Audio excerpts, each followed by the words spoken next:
never make it this far. They hated, they never believe me. Yeah, I would never drop the ball. I know I make it look easy. Yeah. This episode of Noonish is brought to you. What up, y'all? We are back in the building. Quicker than you.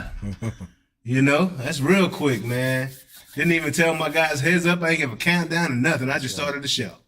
Let's start the show, man. Kicked it off. If y'all don't know, this is Noonish Sports and Tech. I'm your host, J.A., a.k.a. Jonathan Anderson, and we got a great show coming at you this week.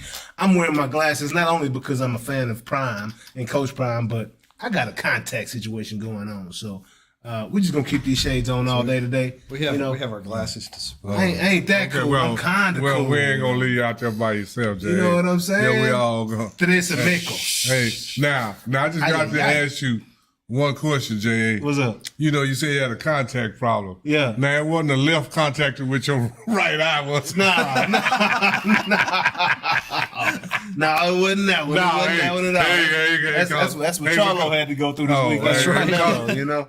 See, because if that would have happened, Uncle would have had to roll off. They don't want Uncle to roll up. They don't want that. Ain't no heads being thrown when I'm rolled up. Yeah, man. Speaking of, y'all know who it is, man. Our special guest, our awesome co-host back in the building, starting with El Grande Toro, Jonas Bull, in the house, back in the saddle, man. What's good, Jay? You been good? Doing all right. Doing all right? Yeah. Oh, I'm a red belt now. Oh, yeah? Yeah, I got that boy? Test, yeah. Hey, how far you feeling? Oh, yeah, okay. That's about halfway. Yeah? Yeah. Man, I saw you with a purple lip. Purple lip, yeah. Yeah, that's belt. jiu-jitsu. That's a different thing. Oh, so what you get the red? I thought the red belt that's Krav Maga. Different thing. Oh, so you got a couple different things going on right now. Kickboxing, Krav Maga, and Brazilian Jiu-Jitsu. What do you try? You want black belts in all three of them? It may be years before I get enough time in for the Jiu-Jitsu. It takes forever to get leveled up on that. Which one is the easiest, or which one can you elevate the quickest in? Well, yeah, I guess you could say you level up pretty quick in the kickboxing because they don't have any belts or anything. Oh, gotcha. You just fight, either good or bad. Right? You get knocked out or you're winning. It's either give or take in that. It's give them or you take them. No belts. No belts. No belts. Okay. Yeah, it's fun. That's what's up, man. That's what's up. Well, I think my son was talking about getting in jiu-jitsu this summer, but we'll see what's up with that. I would recommend it. Yeah, I would recommend it. I mean, it's a great way to let off some steam, and it's one where you can really go hard. Yeah, after seeing Adesanya get beat up by a boxer, I think I'd rather him box. I'm just saying. Were they boxing or were they Adesanya? Free for all. Adesanya lost his belt to a dude that throws hands. Well, just means that guy was quicker. Yeah, that guy couldn't. Adesanya is a kickboxer, so he got in the range where he couldn't. Brazilian Jiu-Jitsu. He couldn't really get in an effective. Nothing whatsoever to do with jiu-jitsu whatsoever. So, but anyways, I digress. So what up? Y'all know who it is, man. Also joining us back in the saddle, man. And I call him Unc because he's my uncle. My Unc, Ron Bower in the building. What's going down, Unc? Oh, nothing much, man. The same old. Yeah. Sometimes I call him Unc because I just. I gotta. I'm trying to avoid the contact problem, so that's why I got my sunglasses. These are safety glasses. I don't want nothing to contact my eyes. Yeah. Well, I should have. I'm incognito. Well, I should have put the contacts in. Nobody will even notice me. I thought about just wearing my specs, my Malcolm X's, but I didn't do it this morning, man. It's all good though. We got a lot to talk about this week. A lot of good sports going on. A lot of good things in sports going on, man. Let's jump into this thing. Let's go. Let's go. That's what we came here to do. Bow. Starting off with those Dallas Cowboys. We coming in hot, man. So the Dallas Cowboys went out there and defeated the New England Patriots. I mean, 38-3. It wasn't really a game. I was shocked because I expected Bill Belichick's defense to overtake Dak Prescott. But you know what? He didn't ever have the opportunity because our defense went out there and put points on the board. Yeah. You know our defense has scored as many touchdowns as Dak Prescott this year. They both As have. the offense or Dak Prescott Dak by Prescott. himself? By himself. Dak has 4 touchdowns to his name. Our Okay. defense has 4 touchdowns. Okay. So what that mean? It means that 11 people can score more touchdowns. That means that means we got a high scoring defense or we got a low scoring quarterback. The quarterback don't score by himself. He throws it to the receivers to score. Not if they drop it. So, running and passing, Okay. Dak has 4 touchdowns. Okay. All right. Our defense has 4 touchdowns. I think that speaks to our strong defense. Is what I believe. But this is the bottom line. The Dallas Cowboys is 3-1. Absolutely. And Absolutely. Dak played just like his teammates. Dak looked pretty good the other day, right? Yeah, well, I mean, it depends on which the other day we talking about because we weren't here last Sunday. week. Okay, Sunday. Okay. Yeah. He looked decent. Okay. He looked decent. Ain't nothing to say All right, about it. he looked decent. Okay, and I'll tell you why he looked decent. First thing I noticed, didn't nobody drop no passes. Yeah, for sure. Now, if you want to go back to the other day Yeah. when they lost, I think I counted 5 drop passes, 3 passes for first downs called back for penalties. So, Dak is only good as his teammates. I keep preaching that. You're going to get that Oh, one day, Jay. He's only good as his teammates. What about when he threw it to the guy in the red jersey at the end of the game? You know? That's because your teammates you and your teammates been playing bad all game. Now you're in a desperate situation. Now you do desperate things. Hey, he's a professional. He ain't supposed to. He's not supposed to do desperate things and as a professional. Okay. He had Tony Pollard wide open on that play. So that's who he checked down to all the way down the field. Dak is not the only quarterback got one interception. Dak got one interception. He's not the only quarterback got one interception. So we're gonna hold Dak to the same standards that we hold everybody else to. No doubt. No doubt. I mean, Dak had a decent game last week, but we all know that defense with Leighton Vander Esch and that second-year cornerback, Brand, 26 is a beast. He is going to be the reason. Everybody was like, good thing we got Gilmore. What Leighton Vander Esch we talking about? We talking about the one Leighton Vander Esch. We ain't talking about the one that played against the Cardinals and was the middle linebacker when they went straight up the middle for 200 yards. Well, we're not talking about that Leighton Vander Esch. We're talking about the one that picked the fumble up and ran right. So the thing is, all right, so this is the thing. Teams aren't going straight up the middle on us. They're attacking our edges. You better go look at that Cardinal game. They're attacking the edges. You better go look at that Cardinal game. We have two runs over 20 yards straight up the middle. Leighton Vander Esch running 4-4. The guy ran right past him. Yeah, So don't bring up Leighton Vander Esch. Bring up somebody else. Vander Esch ain't running that 4-4 no more. That was the combine. His coach clocked him at 4-4. He about 4'6". He about 4'6" right now. So we're gonna stick on the Dallas Cowboys and get off Dak. We'll come back to Dak in a little bit, But it was a great showing by our defense, man. Yes, it was. We dominated the Patriots. In a way that I didn't think it was gonna happen. I thought Belichick, and it's really, we got him out of their game plan because of the early touchdowns by the defense, right? And we could have had another touchdown with Michael Parsons, right? Yeah. But it got called back. So, our defense is, even without Trayvon Diggs, one of our big dogs, man, our defense is really showing up right now. And it was weird seeing Zeke on the other sideline, straight up. I don't know how I felt about that, It is what it is. I'm a losing team, so. Well, I still think that he can add value to our squad right now more than Rico Dowdle, and Rico hadn't had a bad season, but now he's injured. Zeke was a very reliable back. You can count on him to be in the game. He might only get you 3 yards of carry once he got some injured legs or whatever, but still, he's gonna be there, right? Best ability is what? Availability. Yeah, Rico can't do nothing for us, not in the game. Oh, Rico hurt? Yeah, Rico got injured. So, okay. We'll see if we'll be back this week. Well, next man up. Next man up. We'll see what that looks like. But I thought it was a very good game. Collectively, Dak did throw a touchdown to CeeDee Lamb along the side over there and down the sideline, and that was cool, man. I thought it was a good game. It was it was almost boring to watch because New England really posed no threat whatsoever the entire game. They got they're having struggles at the quarterback position right now. They don't really have any receivers that'll just scare you at all. Kind of like the Cowboys. Well, I don't know.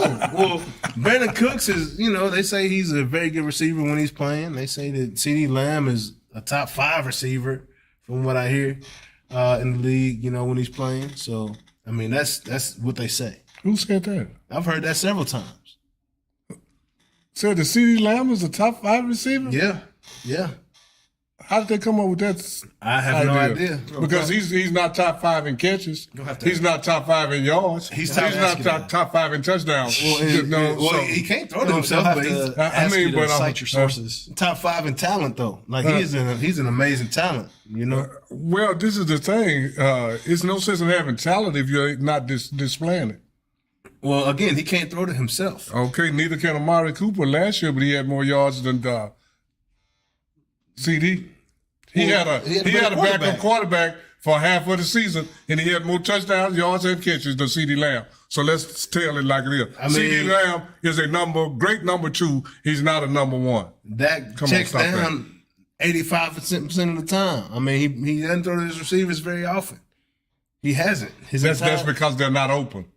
Well, I mean, it depends on what you call open. Because I call one-on-one coverage open.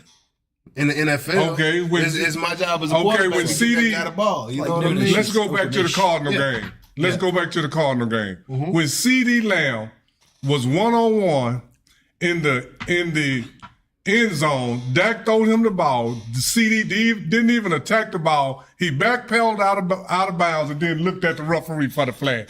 He didn't attack the ball. If you are a number 1 receiver, what he should have did was stop, jump over the DB, and get to attack the ball. Now the referee got to make a call. But he backpedaled out of bounds and then cried for the call. Yeah. Number 1 receivers don't do that. And he didn't get the call. No, because he didn't attack the ball. Very true. So that's what I'm saying about these guys. Dak ain't no better than a number 2 receiver trying to be a number 1. I don't believe his receivers believe in him. I don't believe he believes in his receivers because they're not open. How about that? I mean, I'm just being honest. They are not creating any separation, Jonas. You work with me here, Jonas, because J.A. got a bias heart. Well, no, I'm just saying, he know better than the teammate. In the NFL, open is different than anywhere else open, any other league. So. CeeDee Lamb open is different than Dez Brown. T.O. and Dez Brown would have attacked that ball. Or Drew Pearson or Tony Hill. Yeah. We can go on and on. Let's move on, J.A. We can move on. Hey. Dak, your number 1 fan is right here. Oh, no. Right. Let's not get it twisted. I'm no super Dak fan, but I'm no super Dak hater either. I ain't a super Dak hater. I just tell the truth. Moving on. Yeah, moving on. Let's go. Have y'all had a chance to see this kid CJ Stroud play down in Houston right now? Because he is playing much better at a much higher level than anybody anticipated, man.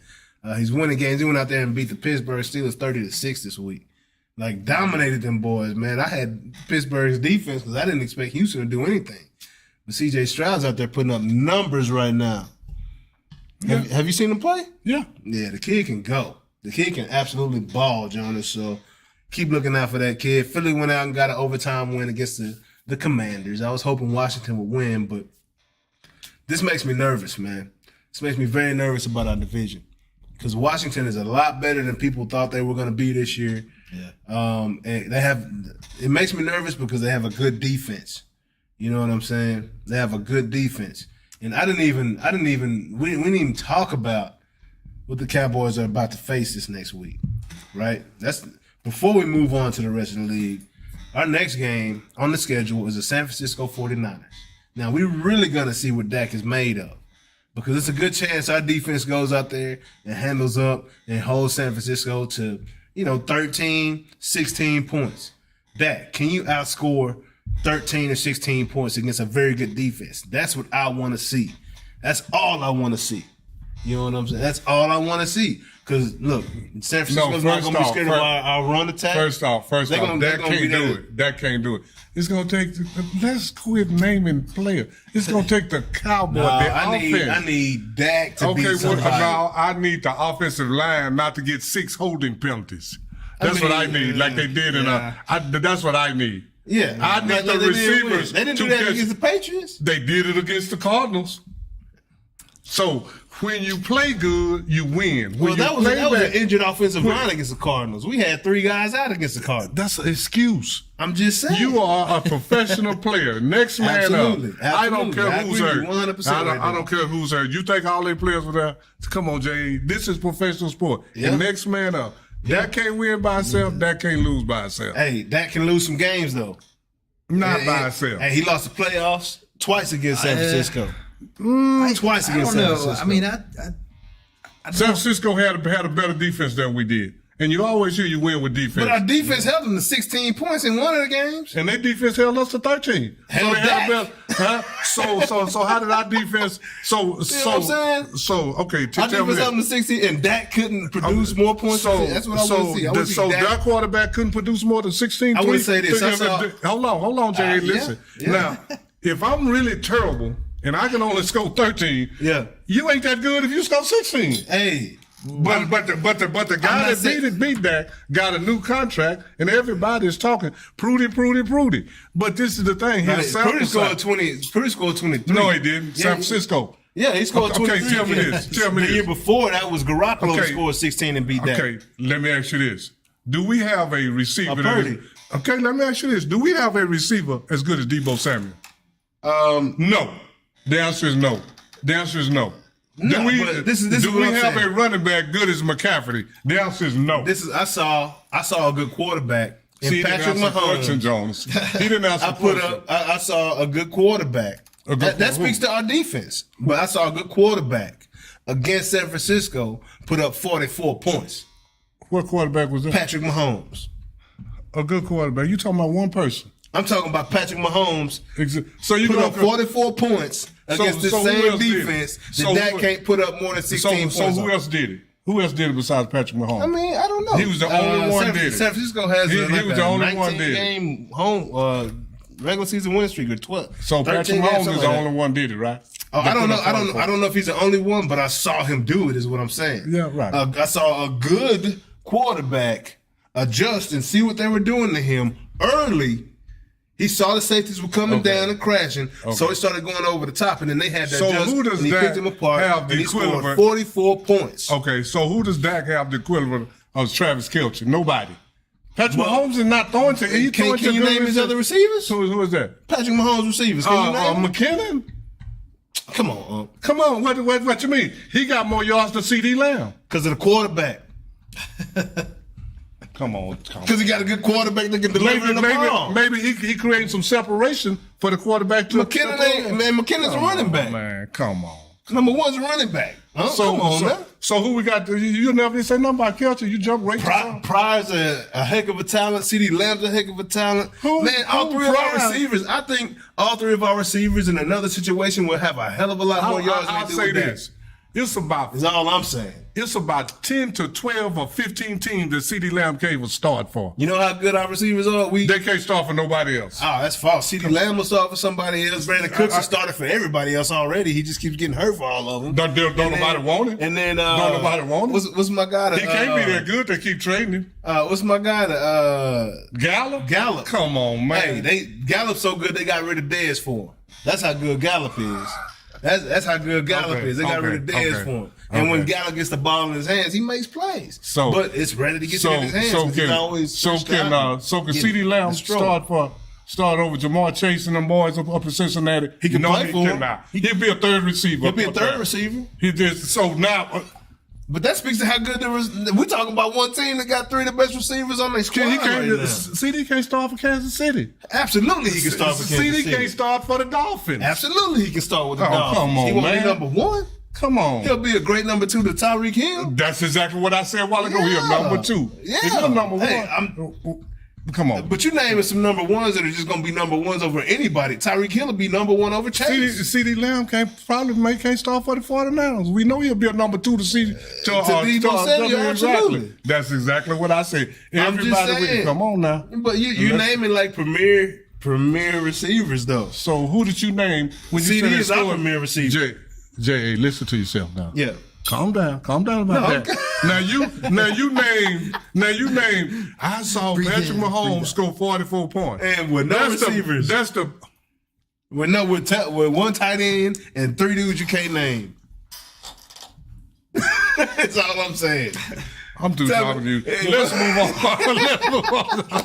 He's a true Dak hater. If we had Lamar here, who's completing 74% of his passes, Lamar Jackson, and that's why the Ravens are doing what they're doing. If we had him in Dallas, we'd be in Super Bowl talks right now. Number 1 in the power rankings right now. If we had Jalen Hurts, we'd be in number 1 in the power rankings. Jalen Hurts won a Super Bowl? He played in one. Did he win one?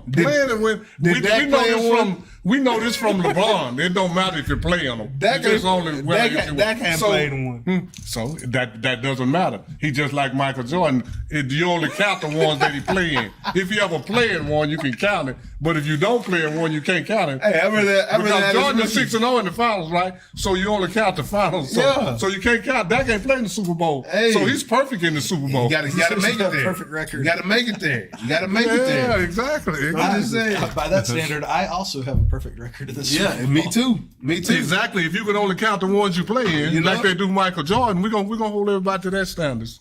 He's 6-0. We don't count the other 9 times he didn't make it. There's 4 teams on the board represented. One of them is represented by a hot topic in sports. Oh yeah. But I'd rather have all 4 of these quarterbacks over Dak.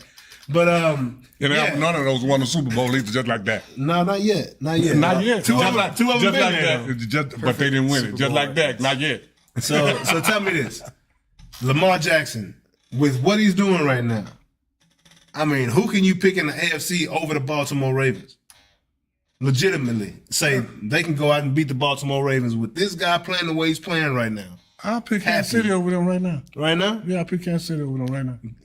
So you saying Kansas City's defense is better than what Baltimore's bringing? I'm saying Kansas City is the defending Super Bowl champion, so they beat everybody and have nobody. Yeah. And I think they undefeated this year, right? No, they lost to the opener. 3-1. They lost the opener, but Lamar, he didn't play in the playoffs last year because of the contract situation. He wasn't happy.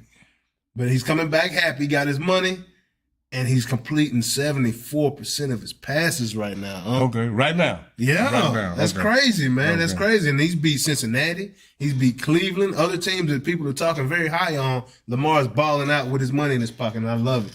So, yeah, man, watch out for the Baltimore Ravens. People talking on. Yeah. People talking on. Hey, he got some receivers to throw to this year. Talk is kind of cheap. Anybody can say anything.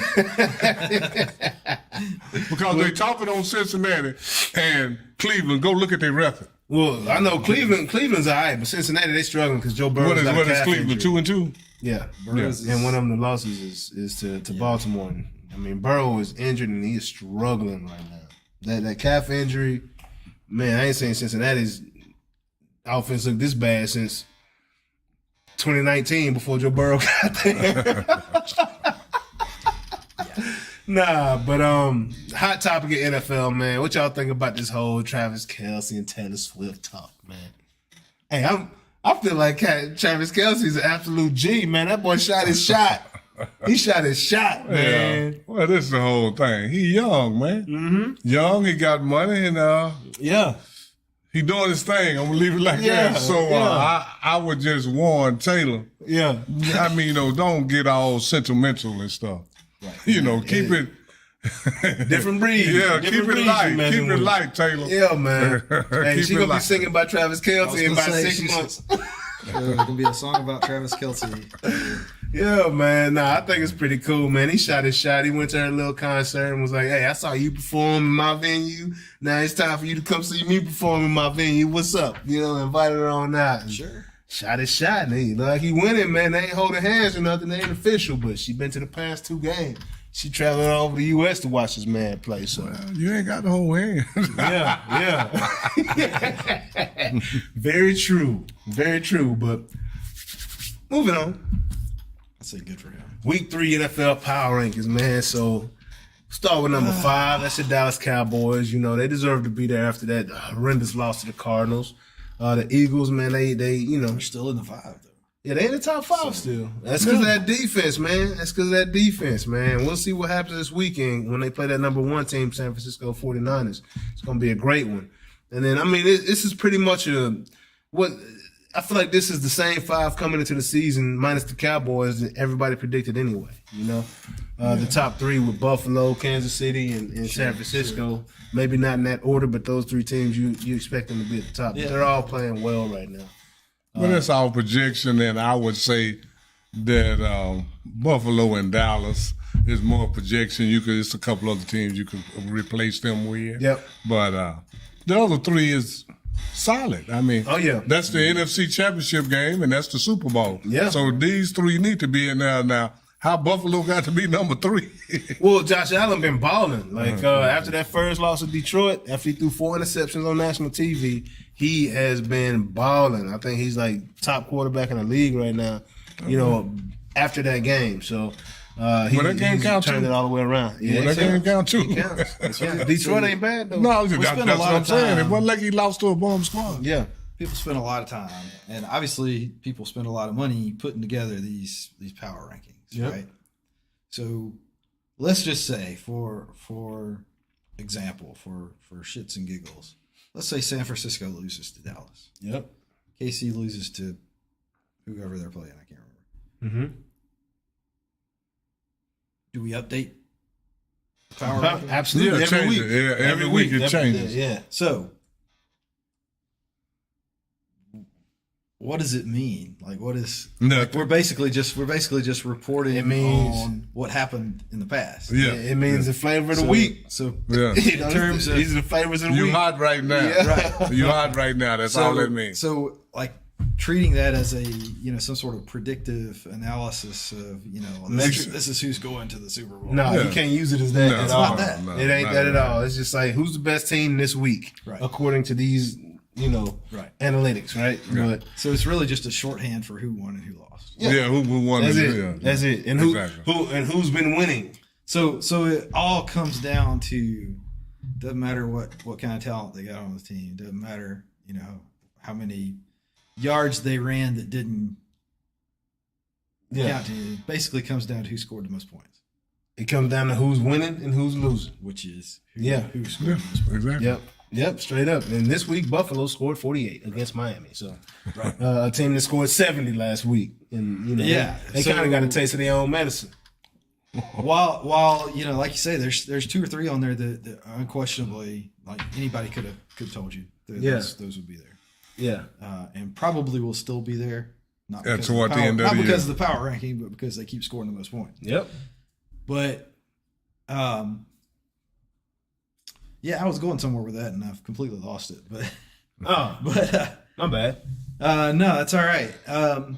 It's interesting to see how much shuffling there is this year. So the top, I'd say the top 2, top 2, maybe the top 3, not in any particular order. Well, Buffalo wasn't even in the top 5 last week. Yeah. So I guess maybe I'd have to go. Yeah. Yeah. But of the top 2 and probably the bottom 2, realistically, we kind of knew who that was going to be. Yeah. But everybody else is all over the place. Yeah, and some of it is, like I think it's fair to say that the first 3 or 4 games that Dallas plays typically, like they usually kind of soften up the first few games they play. Yep. Usually come December, the Cowboys are very questionable. Right. It starts building up. That's been going on how long? For a long, about 20-some years. Yeah, thank you. But all the teams try to do that, right? Like they're all trying to get off on a good start. Yeah, they're trying to start high. Everybody trying to win, right? But everybody ain't got it. So if there's some teams that are higher than we could have expected to be, and doing better than we would have expected them to be, like.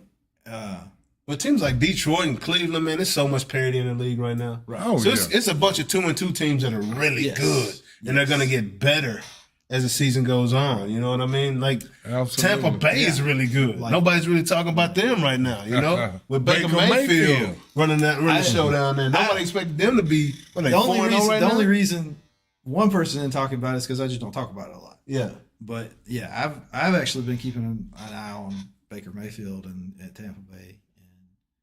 Yeah, they're doing good. Yeah, man. I'm sorry. I gotta take a quick intermission, y'all. I forgot to do this before the show, but we'll be right back. Don't go anywhere. Be there in 2 and 2, like Chuck Woolery used to say.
I don't that. I think you forgot about Chad, Henny, Quincy Carter, Vince we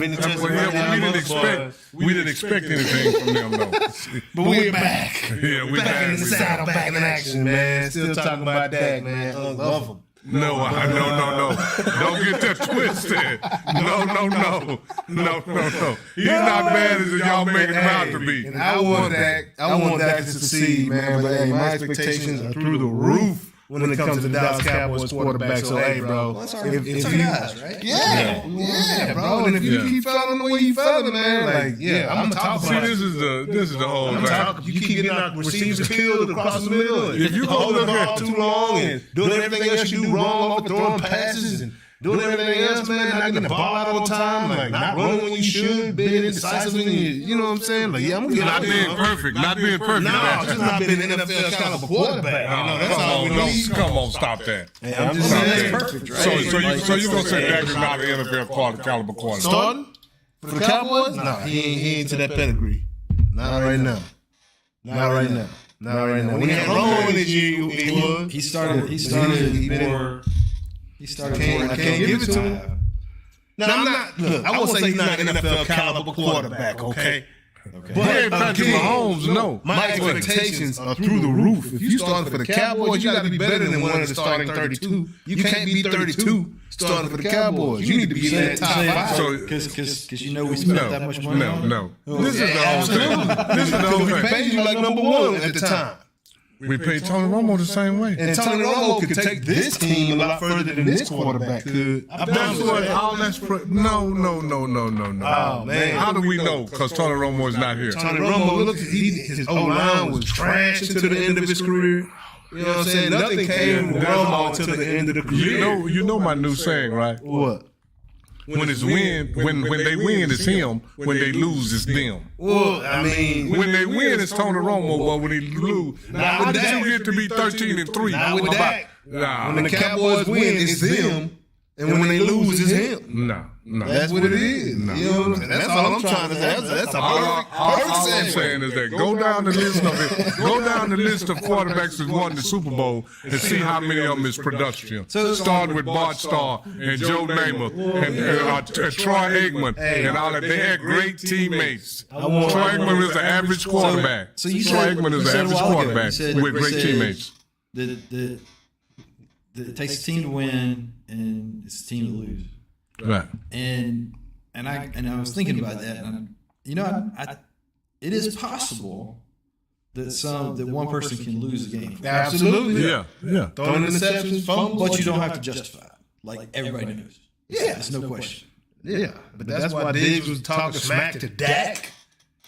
But no, I'm just saying, training camp, if one person loses the game, like it's headline news, like everybody knows. Yeah, and if you guys Cowboys quarterback, you gonna have criticism on it. But I'm gonna make sure. But this is the thing about that. One person can make one bad play at a critical time to make it look like he lost the game. But you got 80, 90 other plays that you could have done something that it shouldn't have came to one play. Let me say it like that. You have 90 plays, now all of a sudden it comes to one play. You should have did better than the other 89 plays. If that was the case, I would not have given him the nickname Mr. 3 and Out. You can nickname him anything you want to, but the bottom line is that him and Tony Romo, neither one has won any playoff games, and that's the problem. Tony could have done it with a better spot. Coulda, woulda, shoulda, but he didn't. But what we will do, we'll move on. We'll move on for the sake of y'all. Yeah. We'll move on again. We all agree that Dak's not the one. NFL. Fantasy football, Noonish style, baby. I'm at the top this week, right? Yeah, no, you're not at the top. Not at the top. So this week, watch this. Look at this. My win percentage is perfect. My team get to be 0-4. I thought I won the first game. Oh man, now you got to win. You won this week. You beat Jonas this week. I saw. That's something like 2-2. Yeah. I thought I saw 0-4. You 2-2. That would be me. Yeah, that would be Jonas on the 0-4. This is that Noonish technology where we're gonna zoom in. You see that? Y'all see how we can do that right there? Nah, so right now, unfortunately, Jonas is 0-4. But I think my scoring percentage, I'm not as far behind as I was. No. Well, the thing is, you played much better this week, and in previous week you played against me and Christiana, and we both had, and you played against Mark last week, I think. Yep. And all three of us we set records. Christiana, the first week, that's true. Has the highest score of the season. The second week I played against you, I had the highest score of the season. And then Mark scored 180 something against you last week. I'll be honest with you, I really thought I had a good chance against Mark. Yeah, man. Until it got closer to time and I saw how things were developing. There's such thing as bad luck, in sports. You've had a bad luck, a bad run, and this week Unc just beat you, man. So God with you. I'm going to say it was Dak. It's Dak. Yeah. Is that your quarterback? No. Oh. hey. So it could have possibly. Hey, it might have been C.D. Lamb. That's true. When we say that, though, people will believe you. You know what I'm saying? It's a chance it could have been Dak's fault. But no, man, like you know, this is a year that we're redefining, and rebuilding. Rebuilding year in the first year, man. That's shaky. That's shaky. Hey, Joe, I'm still trying to find out what's going on. Yeah, I tried to call you. So, you got Cooper Kupp starting. He ain't played all season. You know what I'm saying? I was like, you got to get in here and make some changes. I tried to tell you before I played you. That's why I got with you last week pretty good. But you know, I had at one point, I had everybody on the team, everybody on my team had a bye. Yeah. Except for the one guy who was like in negative scoring. Oh God, that's got to change. It's all good, Jones. I think you'll figure it out. You know, I'll tell you a few factors offline that I look for in players to kind of, you know, help. You know, I figured out that I was looking at the wrong stats. Oh, that's not what we were looking at. Well, I was looking at I started out looking at the success percentage or whatever that you know, and I'm thinking, you know, like low percentage is better, right? Yeah. I mean, no, I don't think. Which obviously was not correct. It's successful. Success is going to be high. It's ain't golf, you know. So the stats I look for are previous week's fantasy points. Yeah. I look at. I don't even know where to find them. I look at targets. You know, I look at targets when I'm looking at receivers and tight ends. I started looking at projected score. Yeah. Which seemed like a good idea until I started realizing that everybody on my team has really crappy projected score. You can't look at projected score. You got to look at actual scores from the previous week. You know, and then look at what factors contribute to that. Like, were they playing because somebody was injured? Right. Are they a starter? Like, if they're starting and they putting up good points, I might want to go ahead and grab that dude and put him on my team because I know. And I look at targets. When I look at targets, that means this guy's getting thrown to a lot. Right. All right, so he's gonna up his chances of scoring points. I'm giving y'all some of my. I don't even like doing this live. I should do this offline, but I'll just so y'all know what I'm looking at. I have started as of last week. I started devoting 500% more time. To fantasy football. Yeah, man. So I'm up to 5 minutes now. Yeah, man. Well, you know, I've been dominant. I dominated Ray this week. I beat Ray by 120 points this week. You know, don't you, Ray? 115 points, Ray. You know, I'm just saying, dog. I thought you was gonna pose a threat, dog. But hey, we coming out here like them Dallas Cowboys defense and that Miami offense. You know what I'm saying? We coming out here busting heads, low scores and high scores on our end, and it's turning out pretty well. We're 4-0 right now. Miss Christiana, she ain't playing no games. She's still 3-1 right on the heels. Put up 162.5 this week, man. Like, come on, y'all. Like, Christiana, she was talking smack and she meant what she said. She coming to play. So I mean, that ain't talking smack. It's you mean it. Yeah, she meant that. Talking smack is when you're like, just, whatever. I'm looking forward to this next week. I think I'm matched up against her. I haven't played her yet. I think I've played everyone else in the league besides Christiana. So it's going to be a showdown this week, Christiana. We'll see. Let's go. You know, we ready for you, man. We coming, Christiana. I told y'all I was coming for your head when you were talking smack, and we going to see what's going on. So... Moving on. Moving on. They don't want to move on, but you got to move on. NCAA news, man. It was a big week in sports in the NCAA, man. Starting with that highly anticipated Colorado Buffaloes versus USC Trojans in Boulder, Colorado, man. That was a crazy game.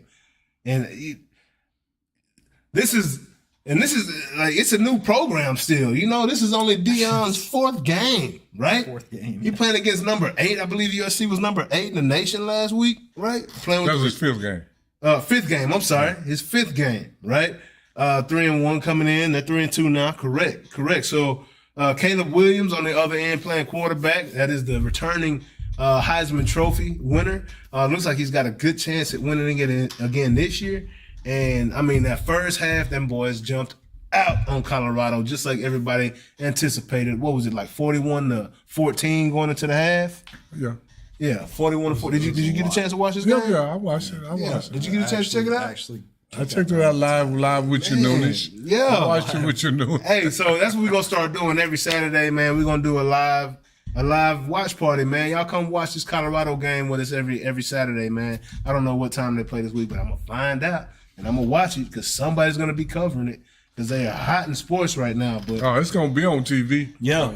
Because as long as they come out with the highest numbers every week, all the games are gonna be on Absolutely. TV. That's called an asset, man. These people, that's called generating revenue. Yeah, man. These television for the whole stations, NCAA. yeah. And these television companies are generating revenue, man. So absolutely. they like, nah, we ain't gonna play BYU and Howard this week. We gonna go and put Colorado back in that BYU and thing. Navy. We gonna go Army Navy game. No, we gonna put the and this whole thing. They had the camera on Coach Prime as much as they did on the field. Yeah, man. Like, put it on the game and all this season. No, but they kept a lot of attention on Coach Prime. So what did you think about this game this week? So he draws attention. Right? Yeah. And I don't think he does it on purpose. Absolutely. I love Prime. I thought I wanted to be Prime when I played football back in the day. He's also delivering. Mm-hmm. Yeah. Oh, like yeah. He's like Amazon Prime. He delivers. Yeah. Oh, yeah. On time. That's why they hired him. See, this is the thing about Deion.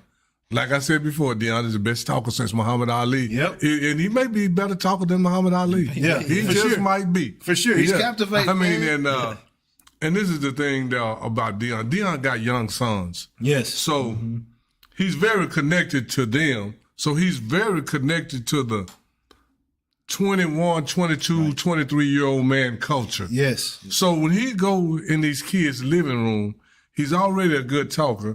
Now he can talk to the kid in a way that the young man understands. I mean, which he can understand in any way, but he can talk to him in his lingo. Then he can turn around and talk to the parents in their lingo. Is anybody else that connected from ages 15 to 60, 65? Me? 70? I'm saying like, you know what I'm saying? I understand. Like Deion connects to everybody in that age range. Absolutely. And not only connects to him, they're drawn to him. Yeah. Is there anybody else with that type of magnetic effect? Because I with just such a huge age range. Like, that's crazy. Know, but I just sent, I think I sent that to you where I was reading about this kid. He's a senior. He's somewhere in California. He's a 4 or 5 star recruit. After last week, he quit playing high school ball. Yeah. He's going to concentrate on graduating in December so he can be in Colorado in January. Yeah. That's the type of effect he has. And man. then the number one quarterback for not 2024, which is this year. The 2025. So he's already visited Colorado. Yeah. So he's a junior this year. Yeah. So he's graduating next. He's already. So Deion has got that effect on these young men. Absolutely. And I understand why. I mean, everybody's watching him, man. And if, like I said, if I'm a kid, there's no way I'm not wanting to go to Colorado. Yep. Like, I want to go to Colorado. That's my first choice. And this is one other thing that Deion can pretty much guarantee these young men, that if you are very good, you will be a millionaire before you leave college. Man. With the NIL deal. Yep. Travis Hunter, his 2 sons, the other cornerback. He got 4 kids right now that's going to make over $1 million this year. And if they don't make the $1 million in NIL deals, he's showing these kids how to start YouTube pages where the people want to get this content they got. Man. Absolutely. Dylan Edwards, like these kids, like they have followings from YouTube. Yeah, they got followings already. And it's all part of what Bucky is doing. Like, he's creating it and giving it along to them. Yeah, it's like he's chopping it up and taking care of these kids. Yeah. Like, he's making opportunities that no other coaches are making for their team, for their players. I want to ask the uncomfortable question. Yeah. So, Eric, you got kids that are talking about, like, I'm gonna graduate in December and go to Colorado. Yep. Next year after I graduate, I'm gonna go to Colorado. Mm-hmm. Will Prime be at Colorado next year? Well, it doesn't matter. And this is what's good about this transfer portal. And that's what I was saying. It doesn't matter if he is or not. Okay. I think he will be. I don't see a reason why. I mean, black and gold is the perfect, like, blend of colors for Coach Prime. As much gold jewelry as he wears. Yeah. As much, I can't argue with that. But is that what he's basing his decision on? And look, Colorado's going to pay him whatever to stay there because it's not only a school thing. The economy is booming around Boulder right now. It is. He brought in $18 million into the economy in Boulder, Colorado a couple weeks. They're going to pay him they're going to match whatever anybody else looks to pay.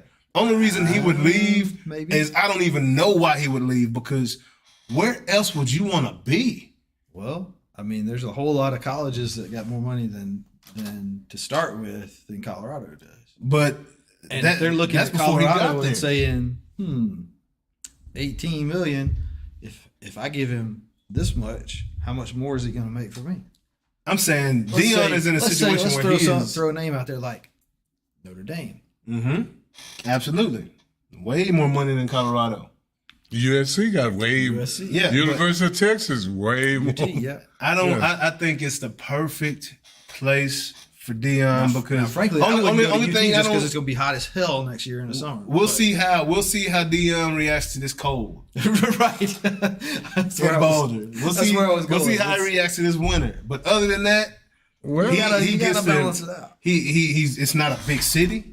It's true. He's out of the way when he wants to be out of the way. It's basically prime town.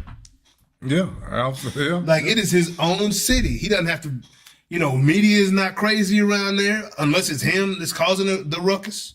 Like he can walk outside. He can walk into a restaurant. He can do whatever he wants and not have to worry about the big city effects. And he's in Boulder, Colorado, like he said, in God's country, in the mountains, like beautiful scenery, super scenic. Go fishing whenever he wants to. You're like, he can catch a plane and go anywhere else if he feels like it, But Yeah, that's a good why place, would he man. want to leave where he is what I'm saying. Like, what's attractive? He's already done everything. Money. Just like Joe said, money. Well, when he's generating it, like he's creating his own money. He's creating his own stream through the television deals, through what he's doing. He can have endorsement deals with any company in Boulder because he's bringing so much money to the city. The turnaround Absolutely. story, which is clearly something that he appreciates, is big. Yeah. So taking his brand to some place that's already winning. I mean, if you're already basically 12-0, I mean, what do you need Prime for? Yeah. Like, Yeah. that's not good. That's not a good sure. investment for them. Not a good sure. investment for him. But if you're a big college, you got money, but you're not doing so well, then maybe that's a story. But I'm just looking at like household incomes from like where he was at Jackson to where he ends in Boulder. Like Boulder is a very sedated spot. That's a very high class place to be. Oh, yeah. These cats are paying $3,000 to $5,000 for a 1-bedroom apartment for rent. How much money can you You know spend? what I'm saying? Though? What's that? Like, there's a limit to how much money you can. There's literally a limit to how much money you can spend in a day. Yeah. Therefore, in a week. Therefore, in a month. Yeah. In a year. So it can't all be about money. Right. But at the same time, it is. So it's Absolutely. It's not about household income in the way it would be for me or for you. Yeah. Maybe not because he's rolling.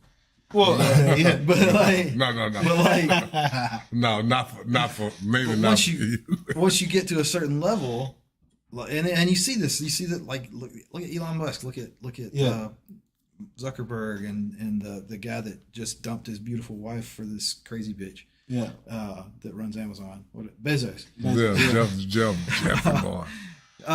Those guys, once they get to a certain level, like they don't give a shit about household income anymore. They got more household for income sure. than they will ever spend in their life. I'm just talking about the environment but when they I say that. they're still chasing more Absolutely. because that's what you do. Yeah. Like that's The more you get, the more you want. I think Deion's going to chase championships in Colorado, and this is the perfect place for him I to think build something. Deion, after his sons leave, anything can happen. That's what I'm really thinking. And that is very true as well. After his sons leave, he's gonna be there for a couple. Right? He'll probably be there next year maybe a year or two.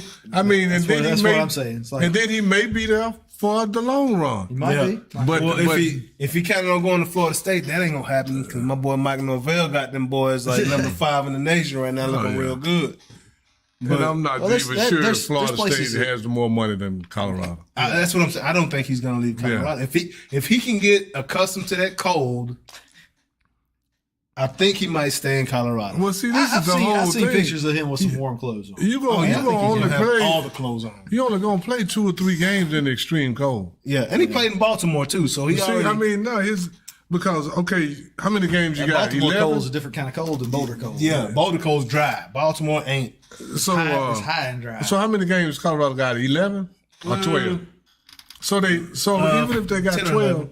they six. They halfway. Yeah. I mean, Yeah. they 3 and 3 and 2. They got 5. Yeah. So if you play 2 away games and 3 home games, that's 3 games in the cold. For sure. So you're only gonna play 2 or 3 games in extreme cold. No doubt. It's not. No it's doubt. Not gonna be. But I mean, you're training off season, but they have the dome. It's Yeah. it's just it's basically, can he stand going from his house to the building? Can he stand the cold that much? You know, and I know he likes to be outside with his dog and do different things. But again, we talk about Boulder, Colorado. It's beautiful up there, man. I don't see why. But it's only a few places that I think that even would have enough money to even talk about, outbidding Colorado. like A&M, A&M, Texas, Yeah. USC. People that Alabama, probably, some teams that ain't making no moves with their coaches Well, no right, time soon. and that's the flip side of that. Yeah. but A&M he's- might. He's like, it's not necessarily. I guess what I was going with that was it's not necessarily about making the money, although that's good. Yeah. and it's, ultimately that's the goal. But like at some point, like I got enough money. Yeah. Like I'm not worried about paying the bills. I'm not For sure. worried about paying for the Maybachs and all that. Yeah, my son can do that. I want to win.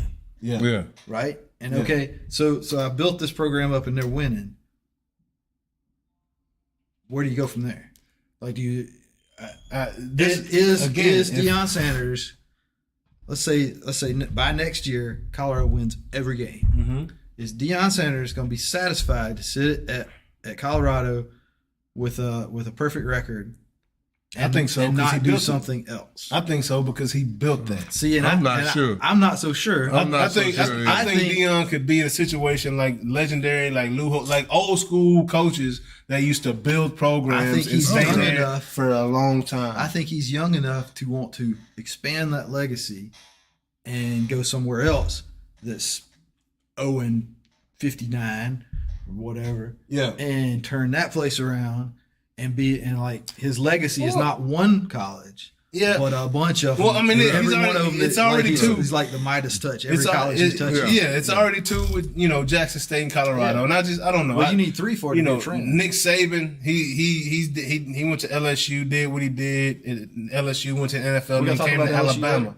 and Alabama's been there for a minute. We got to talk about LSU. Oh, we don't got to talk about LSU, man. I feel bad for them, man. Let's not talk about it. Yeah, Chip Kelly shouldn't have. Y'all never should have hired Chip Kelly, man. That's a bad hire right there. He's not an LSU guy. I don't know if y'all could tell from the initial press conference, or the initial pep rally, whatever you want to call it. But I was talking about that little altercation they had after the game. Ole Miss, Yeah, I didn't even see that. it was a little crazy. But we will move on. Apparently, from my Colorado. son was not involved in that. Well- So he claims. Unfortunately, but I guess there was a fight. No, they stormed the field and Oh, yeah. did some damage. And, Oh, he was absolutely on that field, man. No doubt. No doubt your son was on that field if he was at the game. But he just, he goes, I tell my dad I wasn't there either, But but yeah, so man. as far as we know, The rest of college football, Notre Dame went out there, had a hard, tough game against Duke. Holy cow. Duke is pretty freaking good. They already beat Clemson this year. And then Clemson lost to FSU, but Duke was ranked number 17 coming into this game, and Notre Dame just scratched out of that one. Like, we were up 13, 7, and then went down 14-13 and scored towards the end of the game, and then got a turnover, to really seal the deal. But we had to fight for that game right there, man. Shout out to Duke, man. They're no longer a basketball school only. Goodness gracious, I didn't expect to see that type of battle take place last week. But we got that dub, Notre Dame. The week before we weren't here, y'all. Heartbreaking loss to Ohio State. Last play of the game, goal line situation. We have 10 men on the field. 10. And they run right to the spot where that dude was supposed to be. We had 3 linemen down on goal line, and the dude still barely scored. He barely scored. So, man, that win can come back, or that loss can come back and haunt us at the end of the year, and that just We should have won that game. We won that game. We're not going to be in the playoffs. We literally lost with 1 second.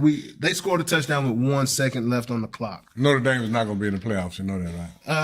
I can't say that. I can't say that just yet. Okay. You know, I'm going to predict that on the show. Notre Dame will not be in the playoffs. Crossing my fingers because we have a playoff-worthy team. So who did y'all lose to? Man? Ohio State.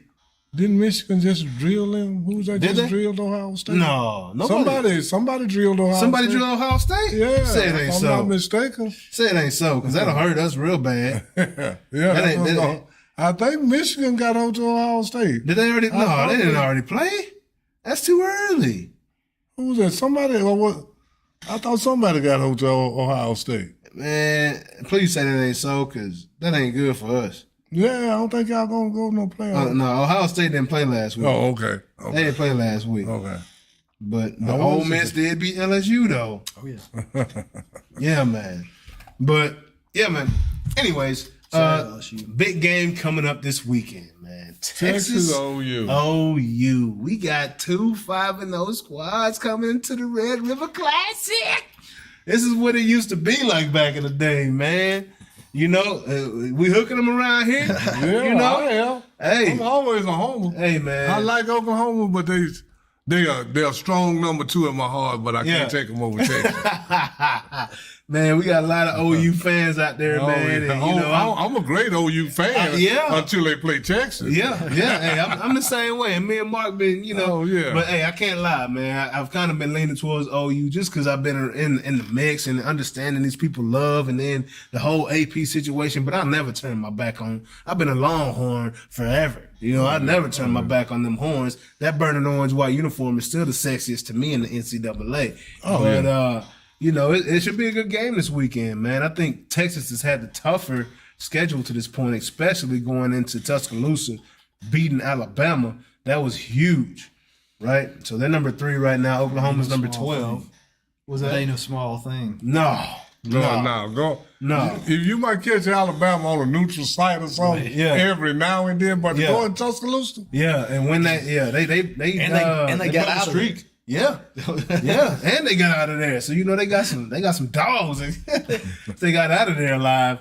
But yeah, man, this should be a real battle. Texas won last year in a down year for Oklahoma. I think Oklahoma won 6 games last year, and that's the lowest in quite some time. But it was expected after the coaching switch. You know, Brent Venables now has the opportunity to go out there and reclaim the OU whatever. Red River. Yeah, Red River classic title, you know, whatever they want to call it. But, you know, OU's looking pretty decent this year, man. They got some good guys on the outside. They have a solid leader at quarterback in Dylan Gabriel. They got several guys that can tote the rock. They got several guys who can throw the ball to, and that defense looks a hell of a lot better than they did last year. But as expected, under, you know, second year under the tutelage of Brent Venables, and he's a defensive guy. So, man, I expect a big-time game, man. Texas is looking really good under Quinn Ewers. You know, they lost Bijan Robinson, but they got, you know, several backs that can carry the load and great talent all around, man. Obviously, they beat Alabama, so, man, we'll see what's up, man. 11 a.m. Saturday morning. It's going to be a great game. What time Colorado play? I hope they don't play at 11 because I'm going to be watching that OU game. You got to get multiple TVs. Might have to have a multiple game watch party around this jump, man. Let me see. So this week, Colorado plays at I don't know if they're top 25 anymore. So yeah, they still in top. They 18, 19, something like that. Are they? I think they're still in top 25. I'm pretty sure. Okay, so they are playing Arizona State, but I'll be definitely watching that Texas OU game. What time is Colorado playing? I don't know. They weren't in the top 25 titles right there. No, so, okay.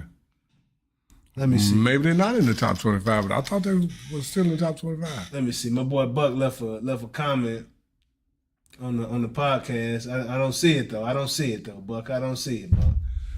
But yeah, if y'all know what time Colorado, what time does CU play? I tell you, you keep talking, I'll look that up. I said Platt. Yeah. They play 5:30 p.m. 5:30 p.m. Yep. Yeah, So plenty of there time. you have it. We will be watching that Texas OU game as planned. I was gonna watch it anyway, man. That's the game I've been watching my whole life. So looking forward to it. It's gonna be a good one. Buck, I didn't see your comment, man. Can you see what comment? A comment on YouTube? Probably not. I can try. Yeah, we'll see what's cracking with that one. But yeah, man. Looking forward to this weekend. Texas OU is gonna be a great game. Got some. Got sound. I got no money on that game, but it's high stakes. But moving on. Qatar Grand Prix. Coming up. Jonas, you been keeping up with F1 like you're supposed to, man. Like, I know that's your thing. That's your love, right? What was the last race? The last race was Japan. Okay, who won that one? Was that Carlos Sainz? Oh, Verstappen got it back. Won that There one. you go. Cristiano said something too on that. There you go. Let me see. Oh, yeah, you are here for the wins, Cristiano. I see you. I see you. Yeah. Yeah, hey, say, Buck, so you had the same problem trying to keep JA straight. I'm so glad I ain't the only one. Hey, man. Hey, I'm strong headed. You know what I'm saying? That's why we have it here, because I know Unc ain't gonna agree with everything I say. Man, And even if he do, he's still gonna give me an argument about it. It's like this, school is always open, man. Buck, school always open when I'm talking to JA. Yeah. Somebody's got it. Yeah, I love it, man. So, but yeah, with this Qatar Grand Prix, man, what's going down? What's going down this week? You expect Verstappen to take another one? All right. Yes. Basically, if you're not betting on Verstappen at this point, You're just trying to lose some money. you're just trying to lose some money. Yeah. Not that there's not some good competition, but if he gets out in front, which he's pretty good at doing, then it's going down. So, The interesting stuff is happening from second place on back. so what happened to Singapore is what I'm trying to figure out. Like, I feel like Red Bull just let other people win just so they don't change the rules too much. I don't think it's that, but so much as it's a different track, it's a different time of day. It's The there's a nighttime, lot gotcha. there's a lot of differences in that setup. So Red Bull needs a hot track. They don't need a hot track. They just have some cold tracks that they don't do so well. Gotcha. Gotcha.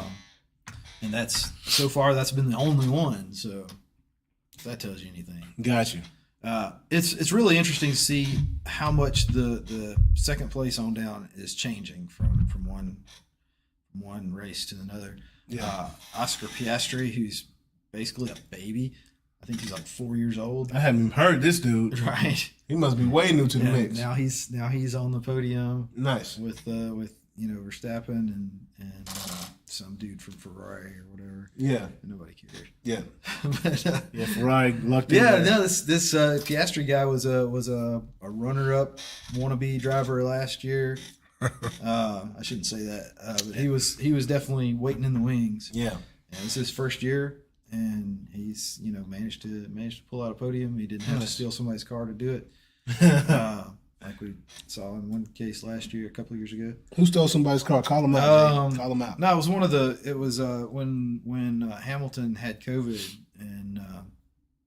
Another one of the Benz drivers came in and stole his No, car. yeah, somebody that was kind of far down the rankings came in, jumped in his car and performed. So that shows you how Up much to the car the car, matters. yeah. Yeah. And but ostensibly Verstappen and Perez have the same car. So they're not necessarily better drivers. They have better cars. Well, Perez According to these did not rules. do well with this last week. But Red Bull already admitted they have two different specs on their cars. Oh yeah, they do. Yeah. So, I mean, if I'm Perez, I'm pissed off. Well, he acted like he was pissed off a little bit. Yeah. He was running people off the road. Hey, I just get last. If my car ain't as good as his, I'm not even going to try. Yeah, well, I'm gonna not try until y'all make my car as good as his, bro. Well, they have plenty of. That's the thing. The difference between Formula One Yeah. and a lot of other sports is there's only 20 spots. Oh, so the number of drivers behind them, they got plenty of options. There's only 20 spots. Yeah. In Formula One. Got you.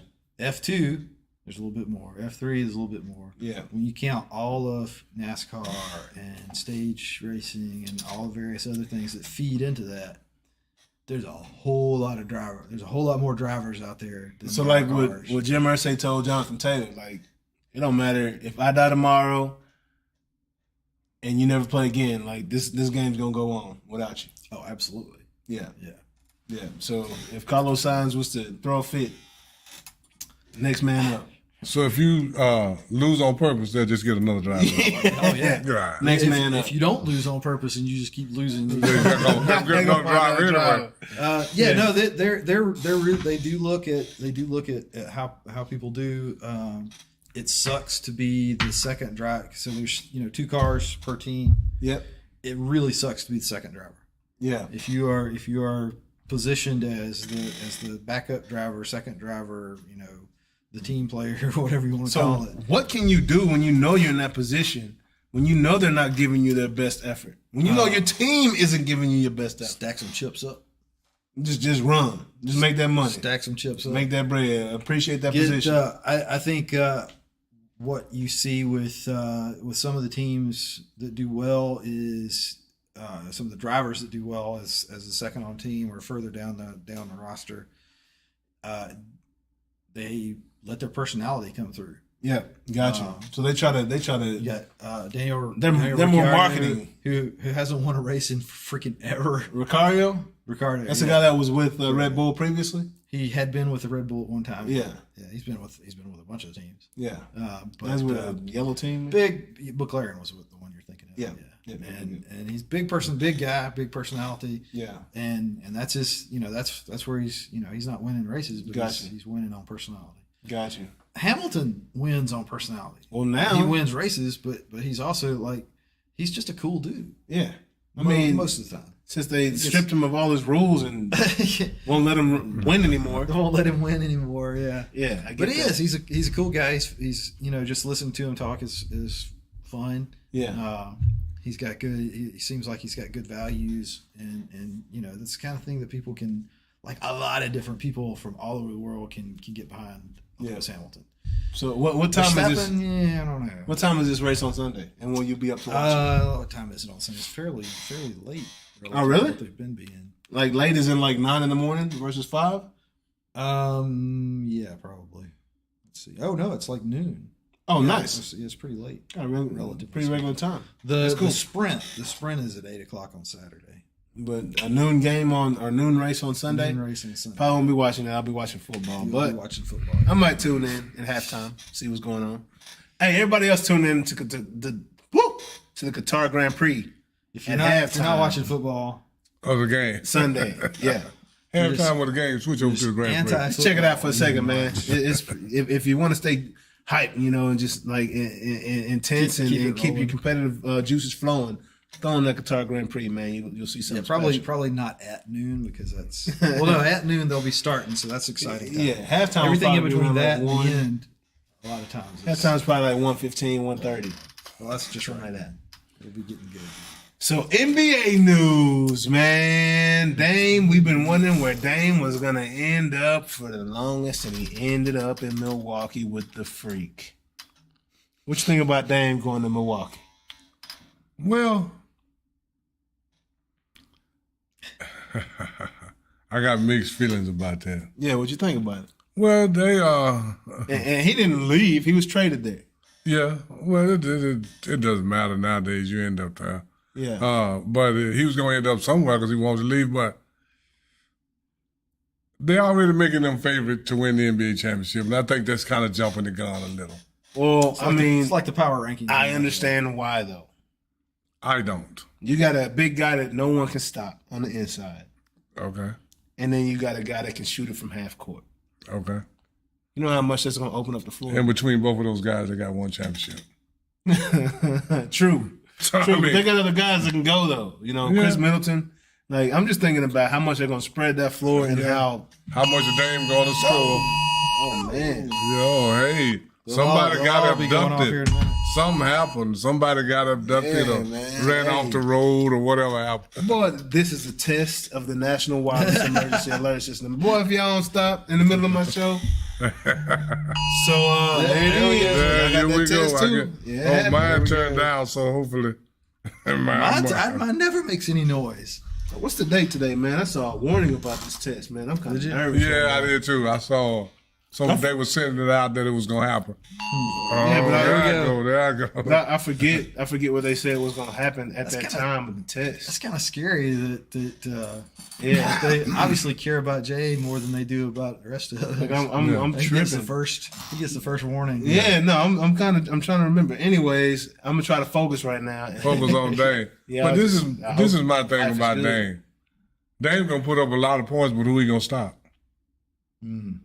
Yeah, but now he's got the Freak and Brooke Lopez and all these other cats around him that can stop people. Okay. But okay, now Holidays with Boston now. Yep. Yeah, that's not what they wanted. Yeah, they wanted him in the West. Yeah. Yep. So he might lock Dame up to a certain degree. I'm saying. Yeah, I mean, Drew Holiday done made a good defensive presence on some great guards. Drew Holiday's a baller. And he was the one that took him over the hump to the championship. Yeah, I mean, he was very good for him. He was very instrumental in that. No doubt about that. In that championship Yes. run. We'll see. I don't think Boston's going to be a factor because KP can't stay, healthy. Boston gonna be a But they still factor, got Tatum, and they still got whoever this dude is up here, I don't know what he going through, but and Jimmy Butler. That's where Dame wanted to go. Dame probably signing after that hairstyle, Dame signing with the Bucks is what made Jimmy do this right here. Dame signed with the Bucks. Jimmy was like, "Oh hell no!" He got real emotional about it. and said he was emo. So what you think about Gmo and Gmo? That's it. That's the name. What you think about Jimmy Butler, man? I try not coming to. out here with this. I try to, when I saw that hair, I try not to ever think of Jimmy Butler again in life. You heard of the band Fall Out Boy? Yes. You know what they look like? They call Jimmy Butler Ball Out Boy. Jimmy Butler is losing his whatever little mind he had. Because I've been wondering about him for a long time. Man, he just reminds me of Cat Williams. And that, Cat Williams, you look like, hey, this is a reason that guys my age say that athletes now is soft. Because of the way him and C.D. Lamb wear their hair. That make us think y'all soft, man. That make us think y'all soft. I'll say this, though. When you got a little girl hairstyle, and I'm not going to even hold back. I think, man, that's a woman's hairstyle. That's a grown woman hairstyle. Because he got his hair over his eyes. He says emo. But Jimmy Butler, he did a stunt last year where he had long braids and was acting like a Rastafarian. So I think it's just a media day thing that he's doing now. He need to try some different media day stuff. That boy got a perm. I'll say this, so if you can pull off that haircut and walk around with it, I mean that says something about your abilities. Just because you got it, don't mean you can pull about it your off. abilities, all right. Jimmy can't pull it off. Though. That ain't what that is right there. He got a little too emotional. You say that ain't pulling it off. No, bro. Just because you got it don't mean you can pull it off, dog. I need to have Jimmy to not what that come means. on, sit down, let me give him some personal counseling. Look here, young man. You can do a lot of stuff, but don't do your hair like that. I thought it was hilarious. My guy had lip rings, earrings, or eyebrow rings. That's not funny at all. Hey, Jimmy tripping. Yeah, Jimmy tripping. I'm saying Jimmy tripped all the way out. But I think it was just a stunt, man, for Media Day, because that's what he does. He's a character. He don't care, man. Obviously. Just for me. My boy came out there. Yeah. Just for me? Do a different stunt, Jimmy. Do something else. Hey, I thought you was talking about the Just For Me perm that came out back in the day when the little girls was wearing that. No, I'm talking about Just For Me. Just For Me. That looked like what he did, Just For Me. No, that was hilarious. But it was bad, bro. Like, I like Jimmy. I like Jimmy. Fun with it, man. Gmo. But right now, I got mixed emotions about Jimmy. Yeah, I'm hoping that was a stunt. Yeah. But I'm sure he is emotional, like Carl Thomas, about Dame going to Milwaukee. But we're going to keep this thing moving. Ooh, boxing news. There was a fight this weekend between Jamel Charlo and Saul Alvarez, better known as Canelo. Did y'all get a chance to peep this thing out? I sure did. Oh my gosh! I mean, we're gonna miss it. What y'all think about this fight? I want to hear y'all's opinions first. Right, the judges said that it was a very lopsided fight. The score, I mean, unanimous decision, in the scorecards. Like, what I didn't understand, like, the first round, they both landed one punch, but Canelo won the round 10-9. Like, I didn't understand that. I didn't think, personally, the fight was as lopsided as the scorecards said. So, I want to hear y'all's thoughts on this fight. I mean, I love the brothers there, but Yeah, he lost. Yeah, he lost, no doubt. I know he lost. Yeah, he wasn't no lost. question. I know he lost. I'm saying, but was the score as lopsided? You know, did he lose as many rounds as they said? Like, Pretty much. I think You he thought did. so, too? I think he Yeah, I did. mean, it was maybe at the most he could have won was 2. What'd you say? Maybe 2? Maybe 2, yeah. Maybe 2. and I say the most he could have won was 5 or 4. Like, that was because I didn't think. First of all, I thought 3 at the outside, and that's reaching. and that's me. reaching because he would have only won 2 of those on points alone, which is not to say like he did any damage, just that he landed more hits, not effective hits. well, it wasn't as much that's the activity from problem. each side. Like, there wasn't a lot of activity from either side in the fight. He did have the knockdown in the 7th. Canelo had the knockdown in the 7th, Yeah, he did. where he took a knee. It wasn't a knockdown, but he knocked that man woozy. I felt like Jamel was I felt like he was fighting scared. Right? I don't think he was fighting to win. I think he was just, or not even scared, but I think he was fighting cautiously. Right? Because I felt like his confidence was growing after the first few rounds. Right? I felt like he felt he felt a few Canelo's punches and, they wasn't as effective, but I don't know. I feel like I need to go back and watch that fight. Yeah. Go back and watch it again. Watch it Yeah. again. Yeah. I'll say this. This is a good example of why people like me whose hook is terrible and weak need to learn how to hook. Yeah. Because he nailed him with those hooks. Oh, yeah. Just over Well, and over again. he was killing him to the body, is what I saw. To body More to so. the head. But I felt like hook Jamel the had body's some. tough. He But- got Canelo a few good times He too. did get him man. a few good times, but you Yeah, can't. a couple of good times. It can't be a few good times. Like when you're up against Canelo, it can't be just a few good times. And I felt Canelo got him a few And good missing, times.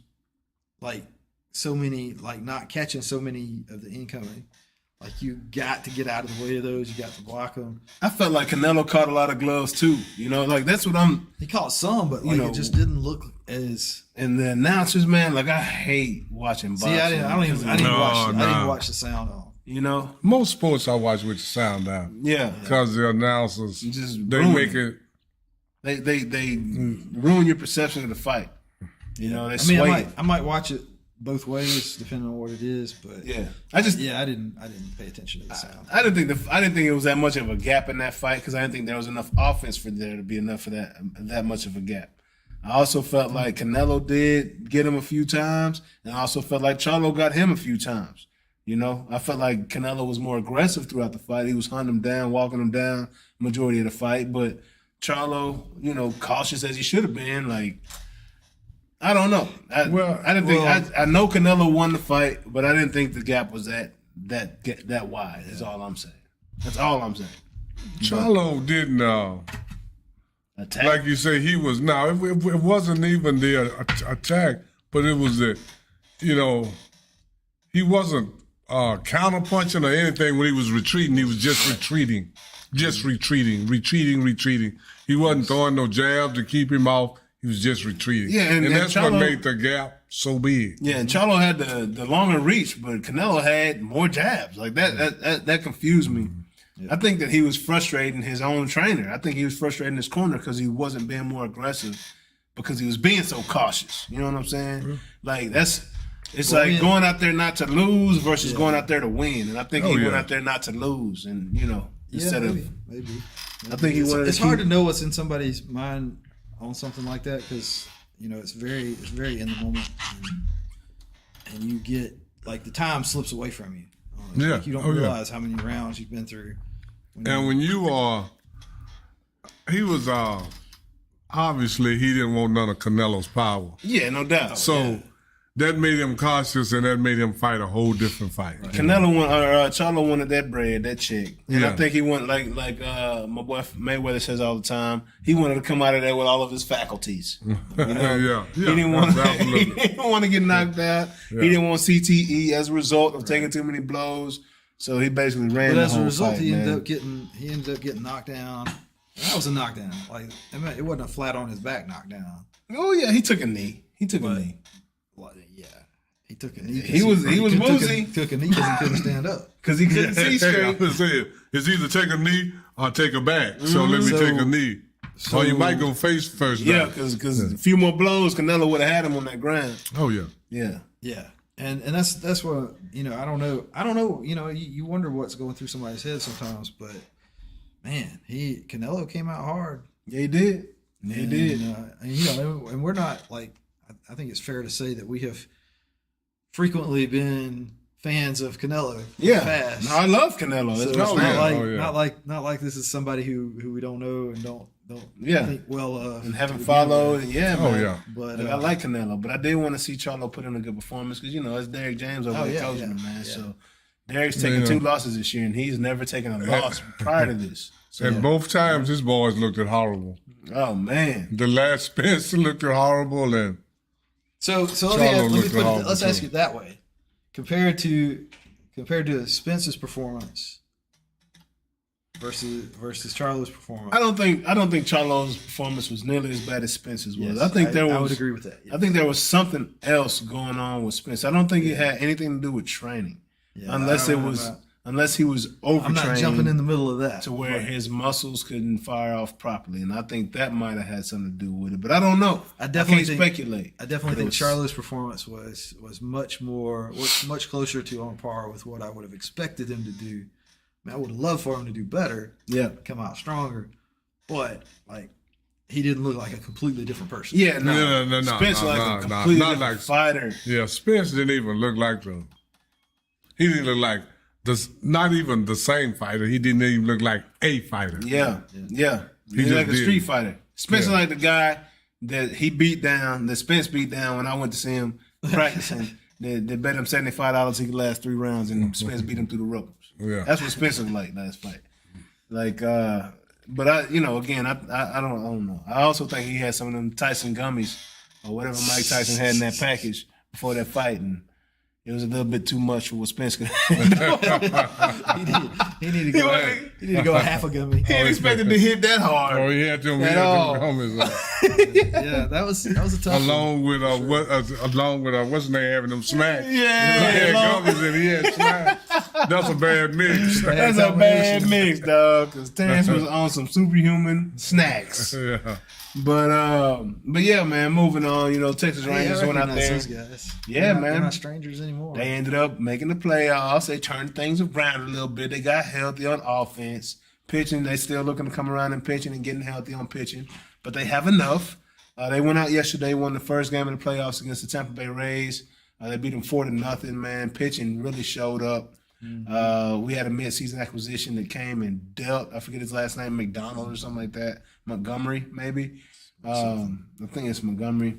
But came out and dealt lefty, throwing that nice little deuce piece, that slider, fastball, spotting it up inside on those hands, getting guys chasing stuff on the corner in the dirt. Like, he did his job yesterday, kept those guys off balance for 7 innings, and then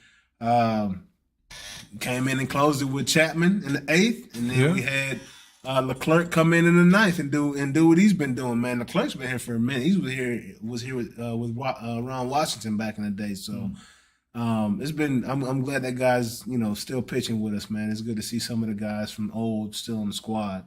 But I bet they're glad to see that dub again. Yeah, they got the first win in the playoffs, and they still got a test ahead of them. They got to get 2 more. These Rays are nothing to mess with.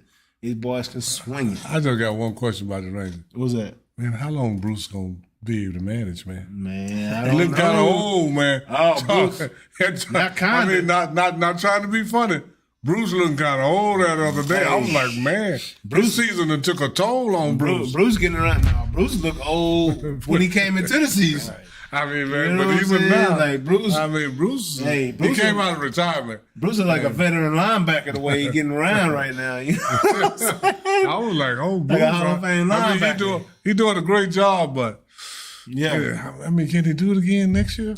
We'll see. I mean- we'll see. But hey, we just need one. We've never had one. Bruce has got to beat Connie Mack, who is the oldest manager in MLB history. Yeah. Managed his final game for the Philadelphia Athletics, 87 years, 283 Oh, Bruce days. ain't nowhere near 87. Right. Yeah. Yeah. got He ain't nowhere near 87. Bruce was in San Diego when I was in San Diego in 2006 in spring training, and that's the first time I realized how big that man was. Dusty Baker is currently That's a the big oldest. dude. Bruce Bochy Absolutely. looks small. Bruce Bochy, good 6'4", 240 pounds. Bruce Bochy's big. I Big had no hands. idea. Bruce Bochy is big. I had no idea. That's he a was a big dude. man. Yeah. Bruce Bochy, a big man. Well, see, I know him Straight more up. as a manager than as a player. Yeah, he was a manager when I was in San I Diego. mean, yeah, but he was a little bit, Yeah. 20 years ago, he was probably looked a little different. Yeah, but now. he's a big man. Yeah, 6'4", he's still a big dude now. Like I'm talking, big hands and big bear paws. Pow. Hands like this, just thick. Them big, extra size ring fingers. Onion ring fingers. But yeah, man, y'all check out those Texas Rangers, man. Hopefully we can pull this together. It'd be great to win a world, championship, a World Series this year. We got the manager to do it. He's done it several times with San Francisco, man. It'd be great to bring one home to Texas. So I think that's it for the subjects, man. On the sports talk, man. Now to my favorite part of the show, y'all know what time it is with Jonas. It's Tech Talk with Jonas, baby. What you got for us, Jay? What AI got today for us. Hey, now this is not AI. This is RI. This is real intelligence. Jonas Yeah, intelligence. you know what I'm saying? Not artificial. This the real thing, About right as, here. Yeah. It's about as questionable. I'd say. QI? Considered, yeah. QI, questionable Questionable intelligence. All right, so let's talk about something a little bit different than usual today. Right on. You have recycle bins. You've seen recycle bins. Yep. You know about that, right? Yep. You know about that stuff. Everybody knows. We talking about a recycle bin that you put on the front porch. Yeah. Every week. Sure. Okay. Yeah. Yeah. Any kind. Okay. And what's one of the things that you think is supposed to be recyclable? Just name some things that are top 3 or 4 things that you think of recyclable. Plastic and cardboard. Plastic bottle. Plastic and plastic. Boxes. First thing both of you said, right? Plastic. Yeah. Plastic. How much plastic do you think is actually recyclable? Of all the stuff you throw in that recycle bin, how much of it you think actually Probably gets about recycled? 10%. A little better, but not much. I don't know. 20, 25. Probably in between 10 and 20%. Why is that? Because a lot of that plastic can't be recycled. Why not? That's one of the reasons. Remember how well, you too young. Remember how back in the day the 2-liter bottles used to have a black bottom on them? Yeah. That helped them stand up better. You know why they quit doing that, right? They couldn't recycle it. Couldn't recycle it. Yeah. That wasn't the only reason, but that was But the that was reason, one that's of the the reason main they said reasons. And extra expensive. it was extra expensive. But a lot of plastic just can't recycle it. So the vast majority of the plastic that you throw in the recycle bin never gets recycled, never gets turned into anything else. However, there's a new technology that takes a lot of that plastic, still not 100%, still nowhere close to 100%, but it takes a lot more of that plastic and changes the chemical composition of it so that it can be melted down and chunked up and recycled. Changes the chemical composition. Changes the chemical composition. What? So a lot of the problem with the plastics, and unfortunately, it's a lot of the plastics that we like for one reason or another, are chemically the way their chemical structure is that when you try to, because basically, like how do you think plastic gets recycled in the first place? Like, Oh, yeah, you got to melt it down. Yeah, burn it Okay. and reshape it. So first what they do is they got some things with like teeth like things that shreds it up basically. Okay. And kind of mulches it, and then you got to melt it. Like Yeah. obviously it's plastic, you got to melt it down and Yeah. so you can turn it into something else. The problem is that a lot of the plastics, to get them to be the kind of plastic that we want them to be, in stuff like sunglasses and microphones and TVs and stuff like that. Yep. To get it structured to that way so it holds its shape, the chemicals that they have to use in it cause it to burn instead of melt.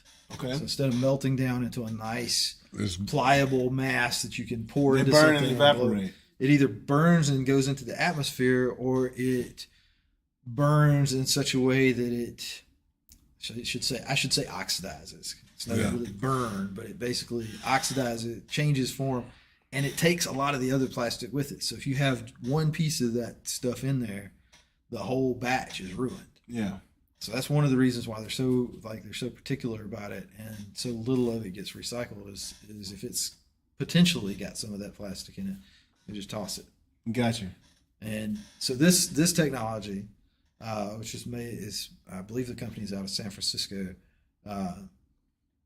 is one of the things that it does is it as that process of processing that incoming plastic comes through, is it changes the composition of it so that it can be melted down and turned into something else.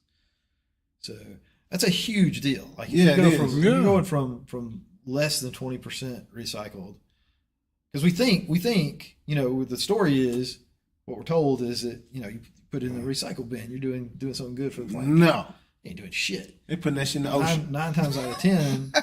Well, I mean, like my wife is big on recycling.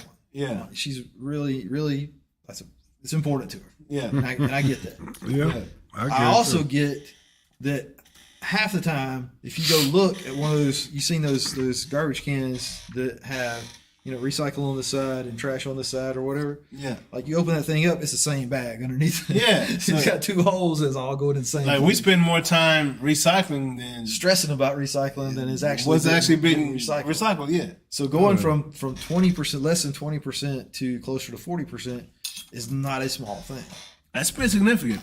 Yeah. Oh, yeah. But I mean, where is the other towards 60% going if you can't recycle it? It goes in landfills and same place. Destroying our world, because I mean, people drink Cokes at an all-time high. Yeah, well, that's bottled water too. Yeah, and bottled water is the main. Bottled water is the number one. That's the first thing I thought. Gracious. Do not even get me started on bottled water. Yeah. If you're going outside, if you're going to run, enjoy the outdoors in any way. Yeah. Bring your goddamn bottles home with you. Yeah. Don't leave them out laying on the side of the road or on the trail or in the lake. I mean, good Lord. Like that's the whole point of you going out there, is to see some beautiful nature. Yeah. You gonna leave your damn bottle laying in the... I hate that too, Jones. Yeah. I go to the track and walk, even at the track. I mean, they got 4 or 5 big trash cans up there. Yeah. And there's 6, 8 bottles laying on the ground. I'd be like, But they're drinking water. But they're not throwing their trash away. So I actually quit drinking plastic. It's a little more expensive, but I actually quit drinking 2 liters or plastic bottles of pops. Or they make paper water? No, I do aluminum. Oh, gotcha. Aluminum does recycle. Yeah, Gotcha. aluminum does They're recycle. very happy to get aluminum. Oh yeah, aluminum does recycle. But anyway, that's a pretty big deal. It's a huge deal, bro. I count that as technology. Yeah, no, you don't gotta count it. That is technology, and that's a huge deal, bro. And so another thing that is interesting, we live in a world where people are watching you just about all the time. Oh yeah, that's scary. Sometimes it's good, sometimes it's bad. This is where Jonah scares the hell out of everybody right now. Well, so the LSU watch. I don't know about that. But so there's a lot of, so I'm gonna use the term school surveillance. Yeah. It's a big fancy word. I don't even know if I know all the letters involved in that. Yeah. But school surveillance means more than just cameras in the hallways. It means that, but it also, like, they also have stuff that monitors, what kids are doing on the computers. Yeah. It has, some schools have, like, if you're going to have, like, they'll let you have your phone now, but you have an app. Yeah. And they monitor, like like where you are And what you're doing, yeah. Oh yeah. And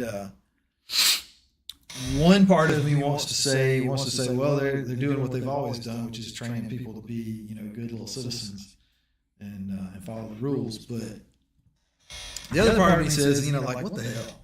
Yeah. Like, let kids be kids. Mm-hmm. And so on that subject, the ACLU, who sometimes gets a bad rep and sometimes not so bad, but in this case, I have to agree with them. They have done a study for several years, over the course of several years, and they're saying that school surveillance is actually doing more harm than it is good. Wow. And how's this? Well, what do you do when you know somebody's watching? Tighten up. Right. But if you Straighten up, fly right. Yeah. straight up and fly right, that's the story. That's my the boy theory, say right? tighten up. Like tighten up, dog. Yeah, that's the theory, right? Yeah. But if you're gonna do something like we were talking about before the show, kids don't do stuff because they're stupid. Kids do stuff because they think they're immortal. Yeah. Yeah, absolutely. And if you're a kid and you're gonna do something anyway, because let's face it, kids gonna do something. Oh Absolutely. yeah. And you're smart. Because kids these days are smart. You definitely gonna push the boundaries. You're going to push the boundaries, and you're going to find a way to get around it. Absolutely. So kids end up doing more stuff and figuring out how to get away with it Yeah. than they would if you just let them be kids and play. Yeah. So you're pushing all this technology at them and forcing them into this little mold that you want them to be. Meanwhile, kids still kids. They're scheming. Yeah, they're scheming. Like, Don't think just because somebody's under 18 when I get got this a brain in their head. when I get in this black hole that can't be seen, I'm gonna do this, and this. Yeah, You know? that's just like if you're gonna going push it. They're gonna push push them the on a boundaries. cruise ship or one of those other places that got surveillance everywhere. Like everybody knows real quick where the blind spots are. Absolutely. People figure that out. Yeah. You think Oh, yeah. kids ain't gonna figure that out? Kids who grew up with this technology. Yeah. Like I didn't even grow up with this level of technology. If they didn't find out where the blind spots are, somebody text You me. may have because you know. Oh yeah. Somebody messaged them where it was. Oh yeah. Because they're talking and their eyes wide open, man. Like, and like schools, I've seen this happen. Schools, like this happened with my son because he's just recently graduated high school a couple of years ago. They were like, oh yeah, well, we're gonna let you have your phones and you use this app and communicate, and so like him and some of the kids at his high school were like, well, we're gonna set up this Discord server for the school. Yeah. Like apparently, I'm not even that into Discord and using the Discord servers, but I It can do a lot. It can do a lot, and the thing is, the kids understand that way better More than we adults do. do. Oh For sure. sure. And they get in there and they set up this Discord server for the school, and next thing you know, they've got everything that they could have possibly wanted to do with any other text messaging or whatever that was getting surveillance. Yep. They're Through doing Discord. They're doing it through the Discord. I didn't even know my son knew what Discord was. Right. I was like, yeah. We use that. I was like, all right. I guess I should have brought that We're up. all us Yeah. old folks sitting over here worried about what they're doing on Instagram. Man, They ain't even on Instagram. my 4-year-old son, like I was like, he wanted me to turn on the YouTube Kids app on my lady's phone. And I was like, I don't know where it is. He grabs it and is like, It's right here.